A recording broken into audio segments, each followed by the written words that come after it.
Magandang umaga po sa ating lahat mga kapatid. Magandang umaga po sa ating lahat mga kapatid. And blessed Sabbath. So bago po ako magbigay po ulit ng another prayer po, I would like to ask everybody, who is at peace with God today? Kindly raise your right hand. Then the next question is, who are at peace with our fellow men today?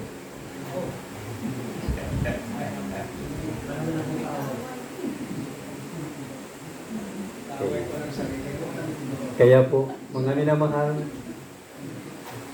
ang mensahe po ng Diyos ay hindi lamang po para sa akin, kundi para sa inyo. Ito'y para sa ating lahat. Sapagat po yung message po kanina, yung pinag-aralan po natin kanina, the Great War. Ngayon po naman ay the message of peace. Nang peace na ito po ay hindi galing sa sanglibutan, kundi ito yung sinasabi ng Panginoon na itong kapayapaan ay binibigay ko sa inyo. Na hindi katulad ng kapayapaan na nasa sanglibutan po. Tayo muli po ay maniklod po sa panalangin po.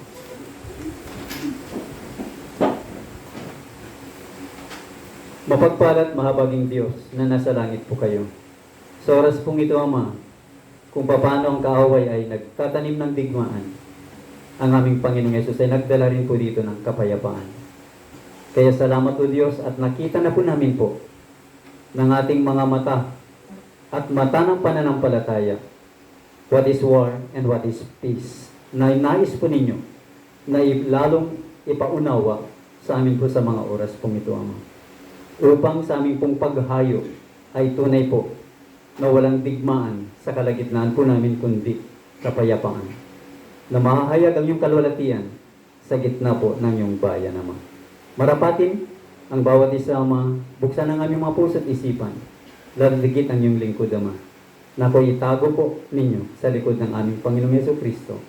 At ang mga mamumutawi sa aking mga bibig ay nawa po galing po sa inyo. Ako'y mamatay sa sarili at ang banal na Espiritu nawa ang magbibigay ng buhay sa mga salita namin pong mapapakinggan sa umaga pong ito.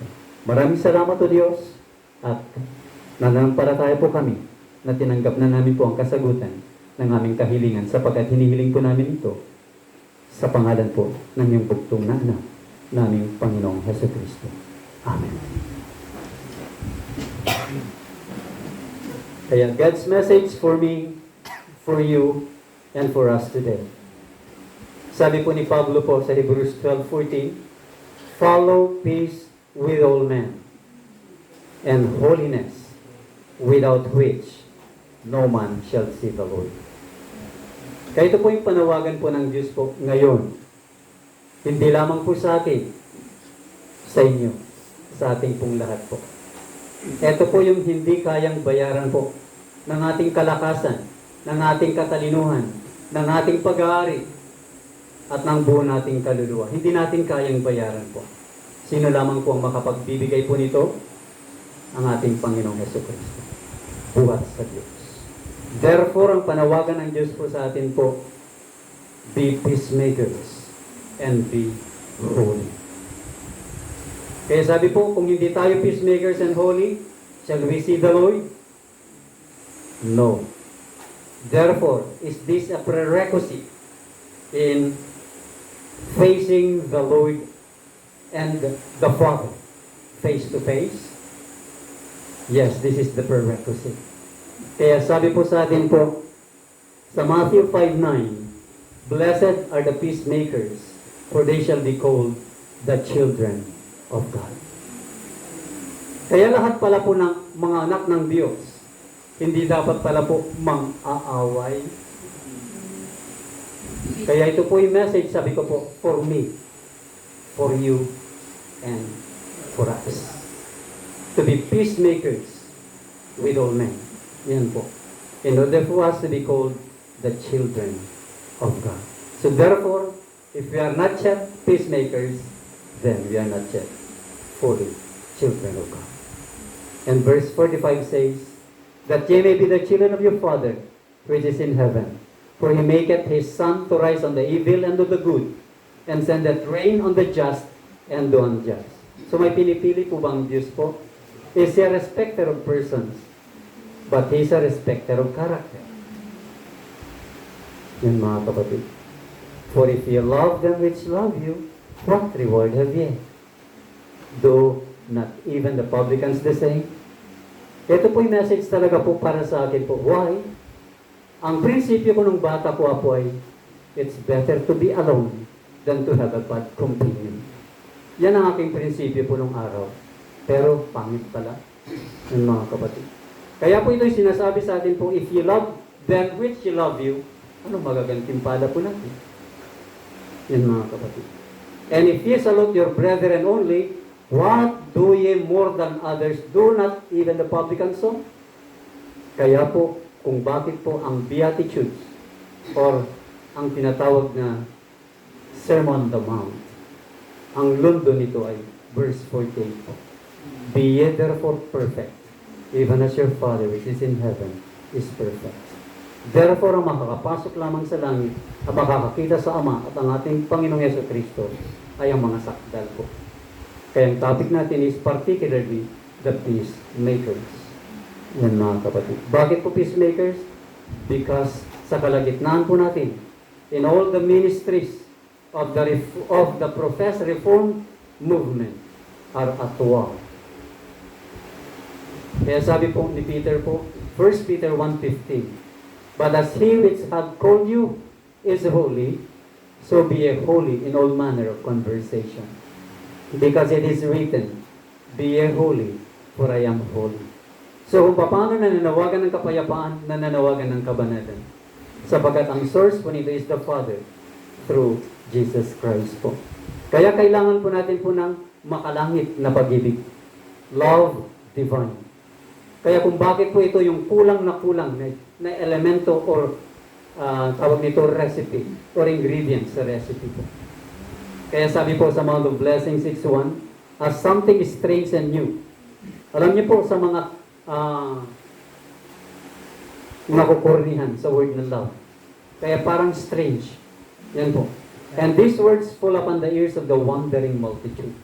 Such teaching is contrary to all they have ever heard from priest or rabbi. Kaya makita po natin po kung bakit ang mga lagad po noon. Why are they so influenced by the rabbis? Yan po. That even the 3.5 years of training under Christ, makita po natin po, yung influensya pa rin ng mga Pharisees, hindi pa rin natatanggal. Kaya po yung last 40 days, makita po natin doon lang winind ng Panginoon po ang kanilang mga isipan. I-rewind. Yan po. At kanilang nakita ang buong liwanag ng katotohanan na nais ng Panginoon sa kanila. And more fully at Pentecost. Yan po. They say in it nothing to flatter their pride or to feed their ambitious hopes. So makita po natin, bakit po sa mga Pharisees po, ang mga priest and rabbi po, anong kanilang ginagawang introduction sa speaker po? Graduate ng masteral, ng doctoral, nakakamit ng ganitong mga ganito-ganito.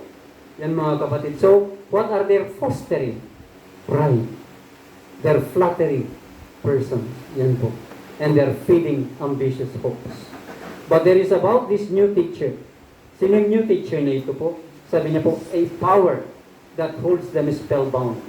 So makikita po natin po, kaya nga kung ako nagsasalita sa radio, bakit kaya itong taong ito, puro iba ang kanyang mensahe siguro? Parang kaya po nung Sunday po, doon lamang po sila natahimik po. Sapagat mga nakaraan po ay hindi sila tahimik po. Nakikisabay din po sila ng mga kapatid. Pero nung linggo po, for the first time natahimik po ang radio po. Why? Because of the voting. Because of the politics. That is the message last Sunday. Kaya makita po natin po parang templo ang DCTP nung Sunday. Mga kapatid. Tahimik na tahimik. Ako'y nagpapasalamat po at tumagos ang mensahe po. Yung mga kapatid. Kaya sabi po rito po,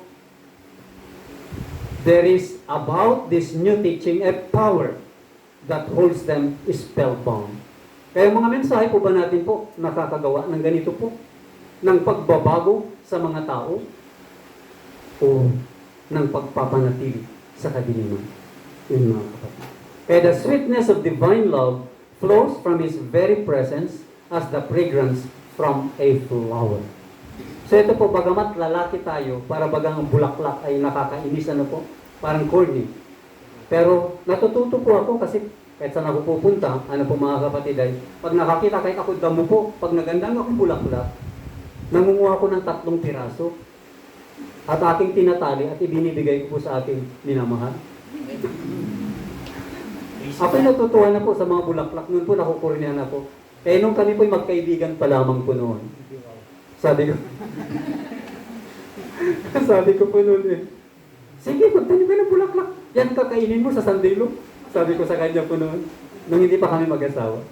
Pero nung nag-asawa na kami, bakit hindi na siya makatanim ng bulaklak? Ako na yata, baliktad lang nagtatanim. Kaya yan po mga kapatid. Yan ang pag-ibig na galing sa Diyos. Yung dating tinik, naging bulaklak. Yan mga kapatid. And that is love divine. Kaya sabi po, na Apostol Pablo sa Romans 13:10, love worketh no ill to his neighbor. Eh brother boy, ilan nang nasaktan mo? Kaya sabi po, love worketh no ill to his neighbor. Kaya ito'y mensahe po para sa akin po. Eh, hindi na ako nahiya po. Kasi alam ko ng Panginoon ay pinatawad na ako. Yun po. Kaya sa mga kapatiran po na mayroon pa pong kayong tinik po sa dibdib, ako'y humihingi po ng paumanhin. Kung ako man po'y nakasugat sa inyo po. Kaya sabi niya po, love worketh no ill to his neighbor. I want to make peace with everybody po, even in our families po. Kasi dahil nga po, sa orientation po namin po, parang dala-dala pa rin po yung ganoong likas. Yun po. Na kapag hindi ka pa convicted, hindi mo pa nakita, hindi pa sinuntok sa iyo po sa kailangan matauhan ka. Yan po ay hindi pa magbabago. Yan mga kapatid. Kaya ito po ang pag-ibig po. Hindi siya gumagawa ng anumang sakit, nakakasugat sa ating kapwa. Kaya paano po? In words. Hindi naman po in words po, even in thought. And most especially, in our actions. Yan mga kapatid. Love worketh no ill to his neighbor. At kung ganun po, we have peace with God. Di po ba? And with our fellow men. Therefore, love is the fulfilling of the law. And above all these things, put on love, which is the bond of perfectness. Kaya po yung kung bakit the love of Christ, the love of the brethren, that is the power to give the loud cry. Kaya ito po yun ang hinihintay po ng Diyos po sa bahay. Bago tayo hayo po, papuntang yabat, kailangan po mangyari muna po ito. And then number 2 po, magkaroon tayo ng lasang asin. Hindi matabang asin, huwag naman sobrang alat. Yan mga kapatid. Yung masarap lang na asin. Kung gusto niyo pong Himalayan salt, di yun po yun. Yan mga kapatid. Kaya sabi po sa Desire of Ages po, though the wicked know it not, they owe even the blessings of this life to the presence in the world of God's people whom they despise and oppress. So ilang taon na pong na-oppress po natin, na-despise po natin po. But if Christians are such in name only, they are like the salt that has lost its savor. Gusto ba natin po mawala ang lasa natin? At kung mawala ng lasa po, anong gagawin po? Ang asin pong walang lasa. Tatapon na at yapak-yapakan na lamang po. Kaya huwag na bang mangyari po sa atin po ito. Kaya sabi sa atin po ng Panginoon, you are the salt of the earth. But if the salt have lost its savor, wherewith shall it be salted? It is therefore, thenceforth good for nothing, but to be cast out and to be downtrodden underfoot of men. Therefore, ano po yung tunay na liwanag po na nais ng Diyos na makita sa atin po?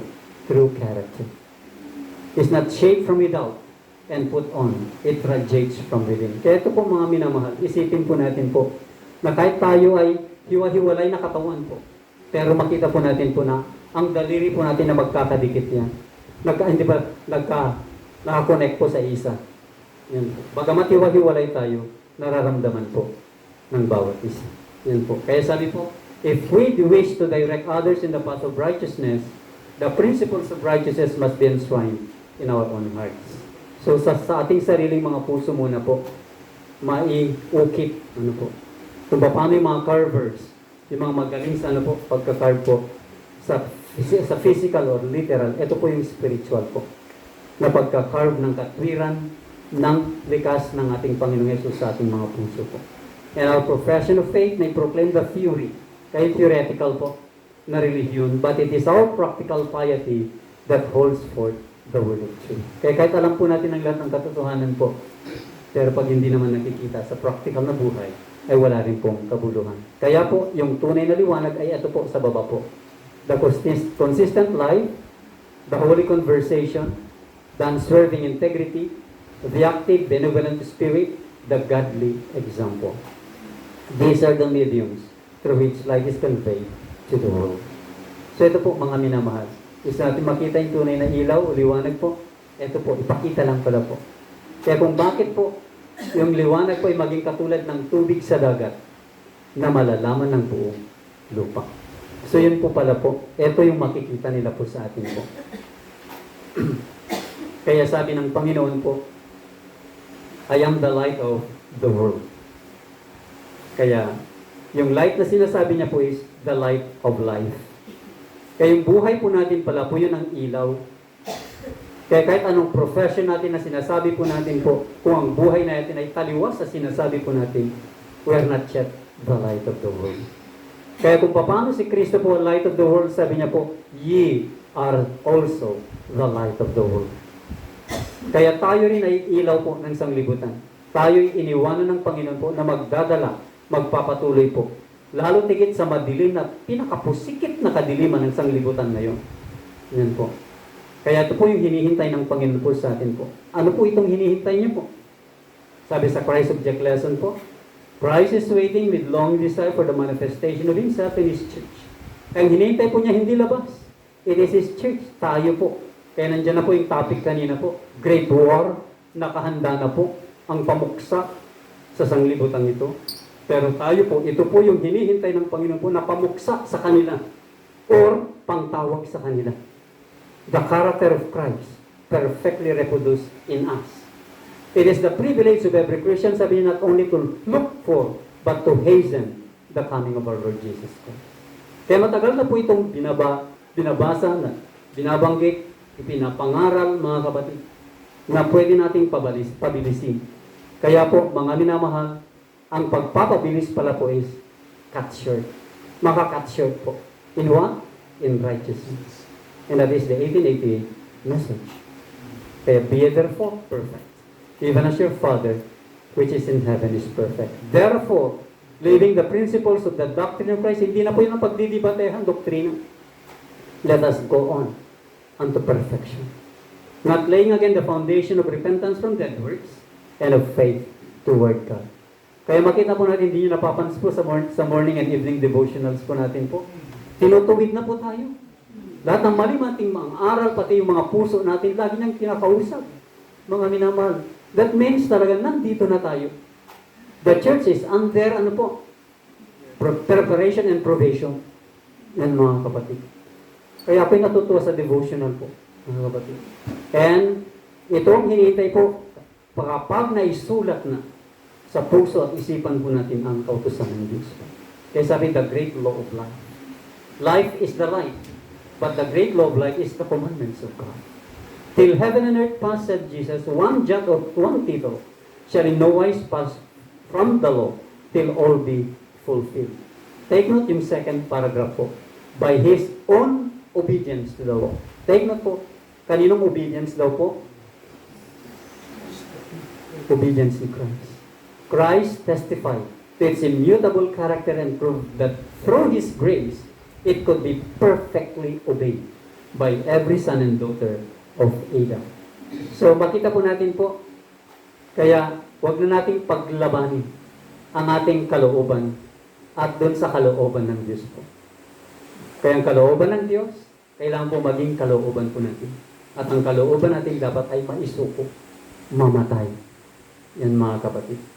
And because the law of the Lord is perfect, and therefore changeless, it is impossible for sinful men in themselves to meet the standard of its requirement. Yes.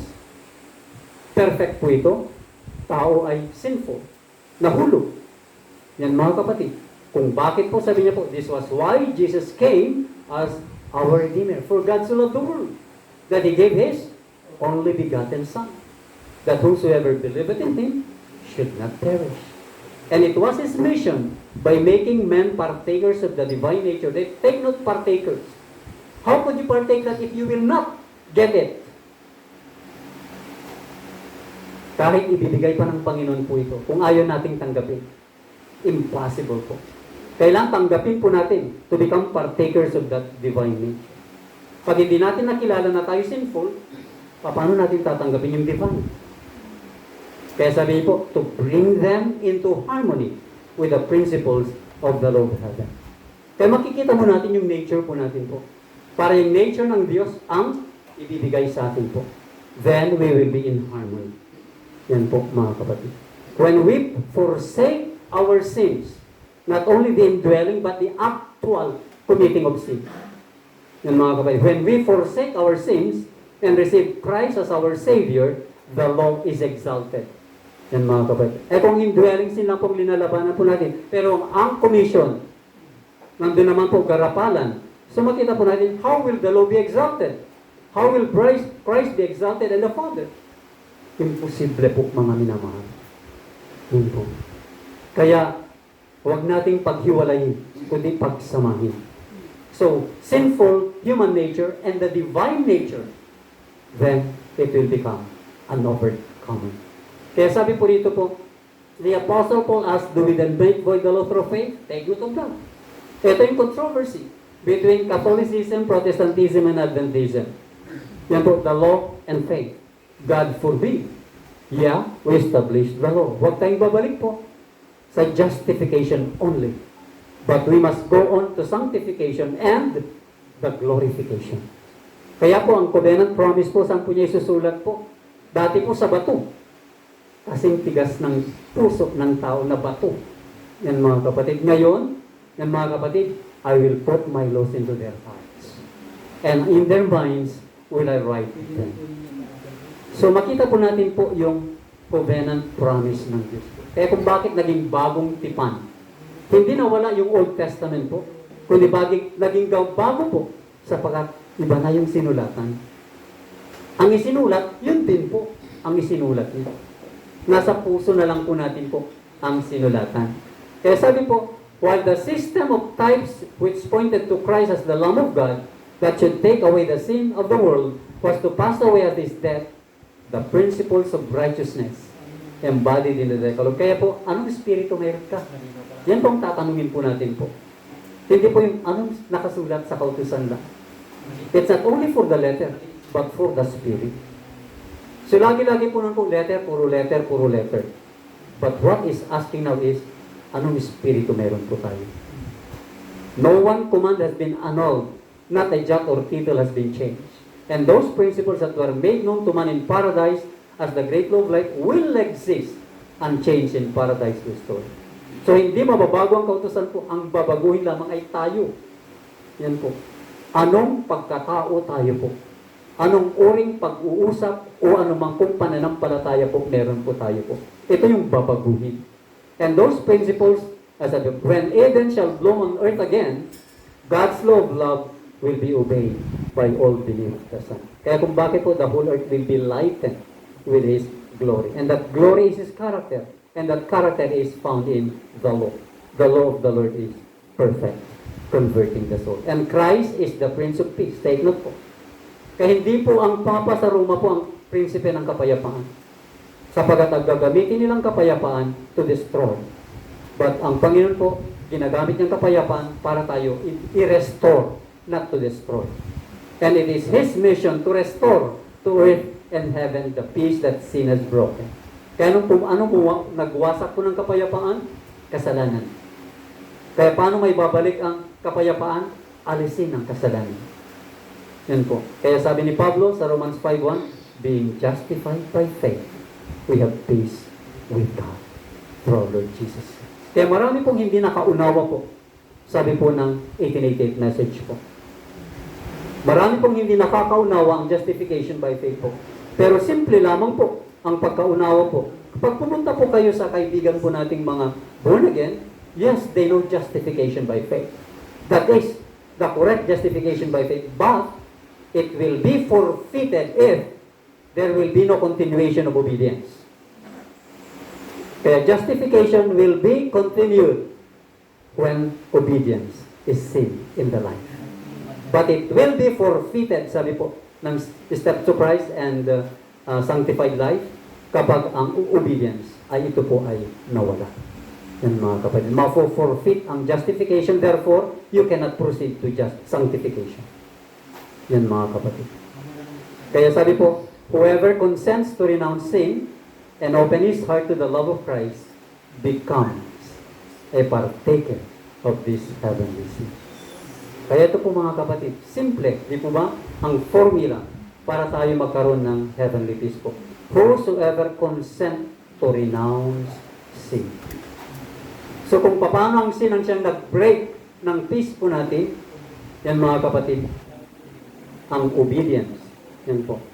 At kapag tinakwil natin po ang kasalanan po, mabubuksan din po ang ating puso po sa pag-ibig ni Kristo at tayo magiging partaker po ng heavenly peace. Yan mga kapatid. Only when sin is renounced. Yan po.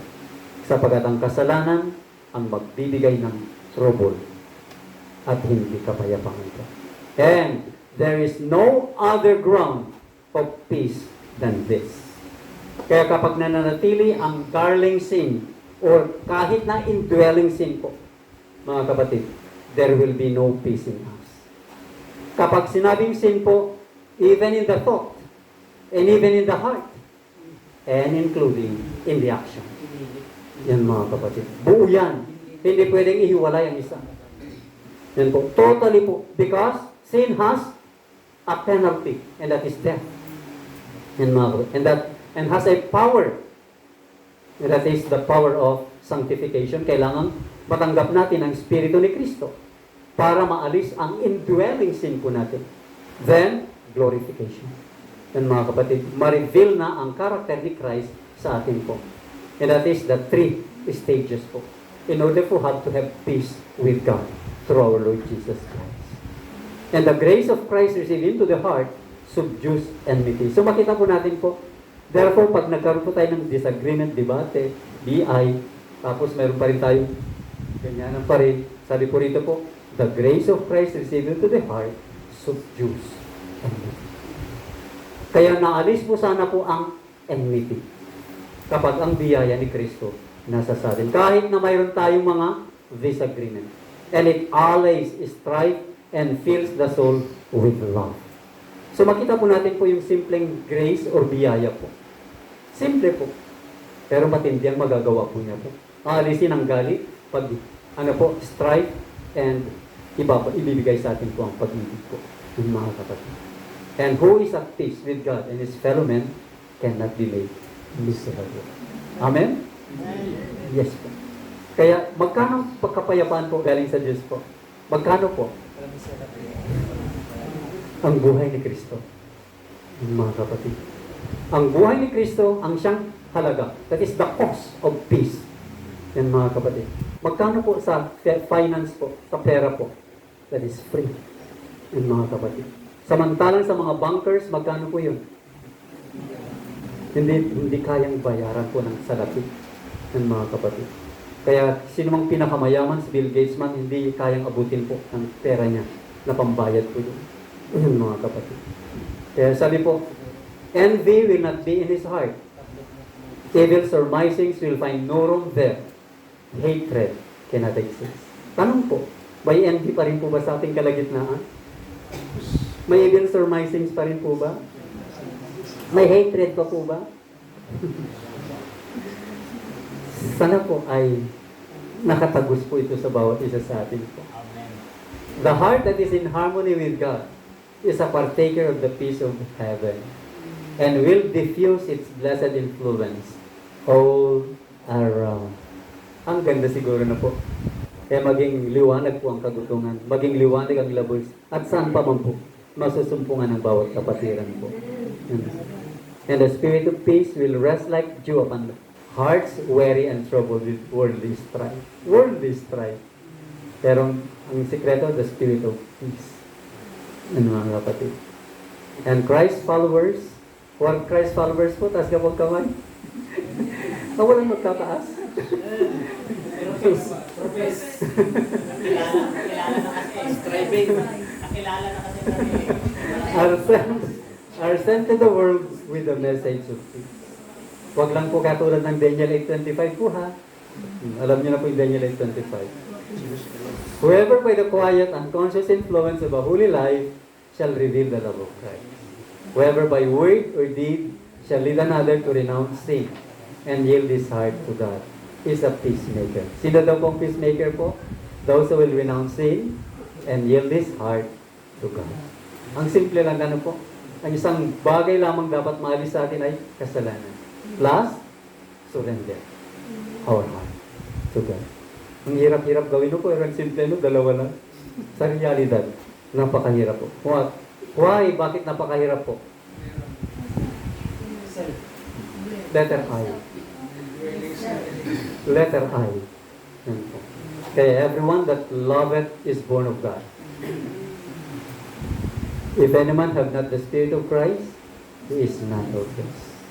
But as many as led by the Spirit of God, they are the sons of God. So anong mangyayari sa flesh? Kailangan mamatay. At ang Spirit ay mabuhay. Yan mga kapatid. And blessed are the peacemakers. Are we blessed mga kapatid? Amen. Kaya po. The Spirit of peace is evidence of their connection with heaven. Makita naman po, peace na po yata.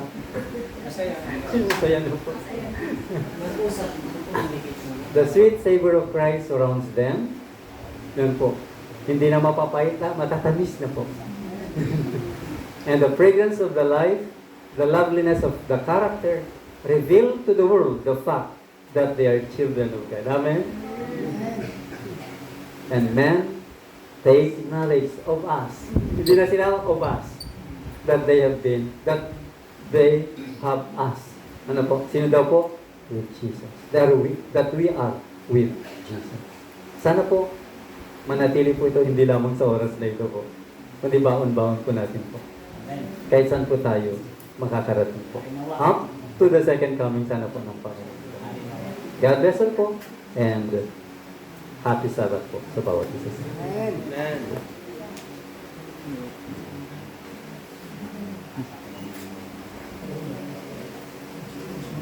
Hindi ko pa pinos. Ikaw na.